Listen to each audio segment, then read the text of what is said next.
Welcome to Deep River Farm, folks. It's a cold, windy day. Wind's blowing a little bit. Temperatures are just barely at freezing now, and it's just awful cold. But I wanted to bring some information to you that's going to be vital information that you'll want to listen to and get prepared for. There's some possible power outages coming.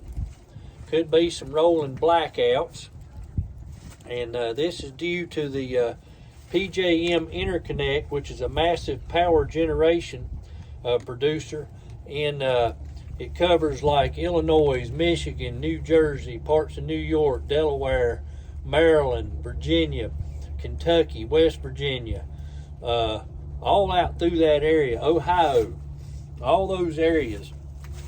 And what's happening is they've reached a maximum generation output due to all the cold temperatures, and there's a maximum demand for the electricity. And they've basically notified the other interconnects, which is like New England and Duke Power of North and South Carolina, that due to the freezing temperatures, they could possibly stop sales of power to New England and North and South Carolina, leaving those areas to fend for themselves, because the heating demand is extremely high, and it's driving all the interconnects to the max with all this cold, frigid air that has moved in.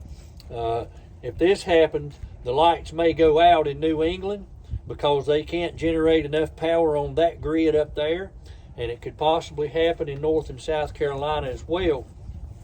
And we're looking at record cold temperatures that's not been seen since the mid-1970s. I believe it's either 1976 or 1977. I can remember as a kid, it was like 4 weeks before we got above freezing, and you could go out and ice skate on the ponds and things like that. And that's just basically unheard of in the South.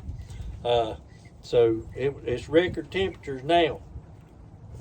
The windmills, they can't help. They're having a whole lot of trouble with the wind farms producing enough electricity. Imagine that. The solar panels are covered in snow and ice, and they're either having to sweep them off. If they're covered in ice, they really can't clear them off. So they're not much help either in generating any power. So these were put into place, to replace the coal-fired power plants because they said they was too dirty and not good for the environment. So the green energy money scammers and activists are responsible for that stuff. And the demand for today is going to be more than the power that was needed before, due to all this freezing temperature. So I just wanted to bring you up to speed on kind of what's going on.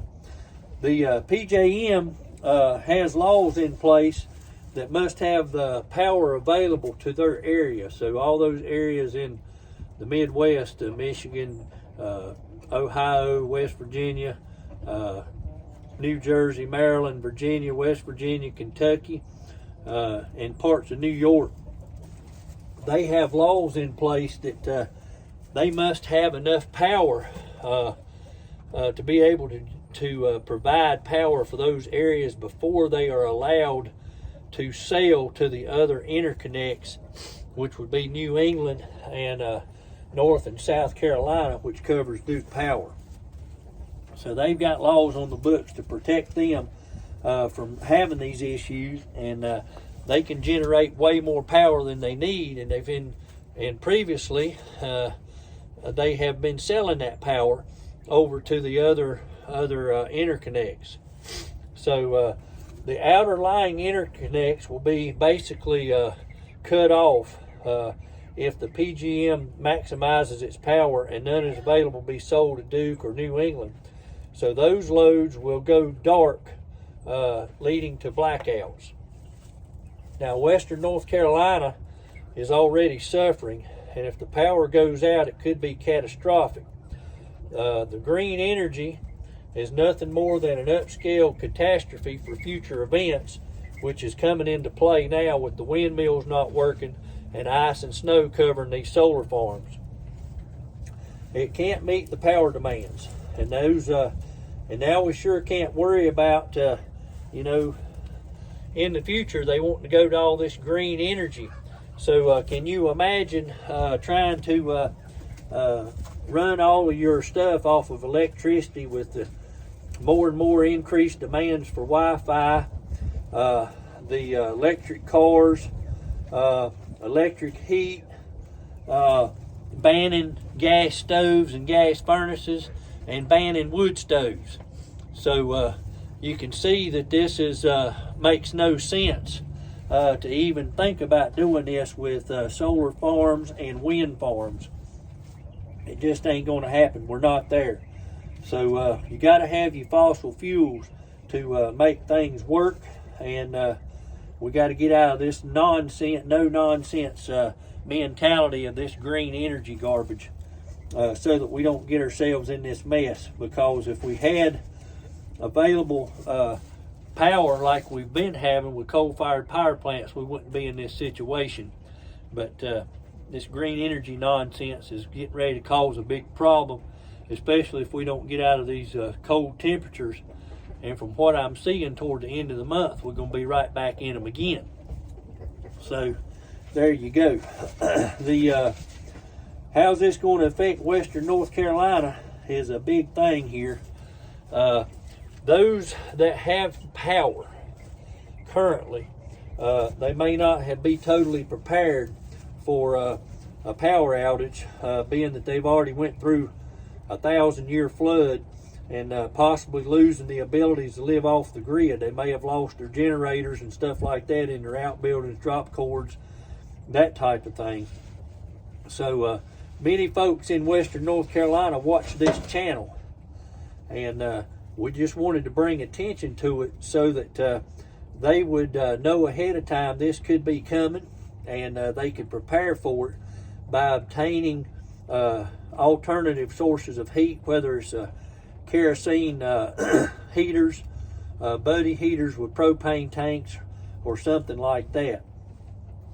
Because we just want, if you know people that live in western North Carolina, you may want to get in touch with them and tell them that this is a possibility, that with the temperatures falling again, this could happen, because everything is stretched to the limit, especially in the mountains where they got a lot of temporized power, and they've got a lot of people on there anyway. So they've already been experiencing sporadic power outages, and this may add to it and make it a lot worse. So in North Carolina, if this happens with the heavy usage locations, they may go in and shut off these high energy places that use a lot of energy. A lot of these industrial plants that use a lot of high energy to kind of spread the power out amongst the people on that grid. So you may want to just consider getting some precautions set up just in case. And I wanted to make you aware of this accordingly so you could plan. Like I said, the Green New Deal is responsible for this fiasco, and that could possibly take place in the coming days with all these cold temperatures. So you might as well just go ahead and throw the stones at the whole actual cause and just call it like it is. The Green New Deal is not what it's cracked up to be, and they have got a lot of people fooled that it is. So just think where you'd be if you had all these EV cars and you can't charge them because your solar panels is covered with ice and snow.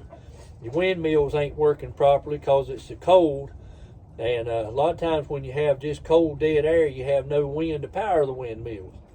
So there you go. And then they want to ban these gas stoves and gas furnaces and all this stuff that's related to fossil fuels when it works, and it's the cheapest way to go. We're not there with the battery powered stuff yet. So just wanted to make you aware of that and let you know what the possibilities are so the folks in western North Carolina can get prepared. I appreciate you joining me today on Deep River Farm. I hope everybody has a blessed day and try to stay warm as possible. Thanks a lot.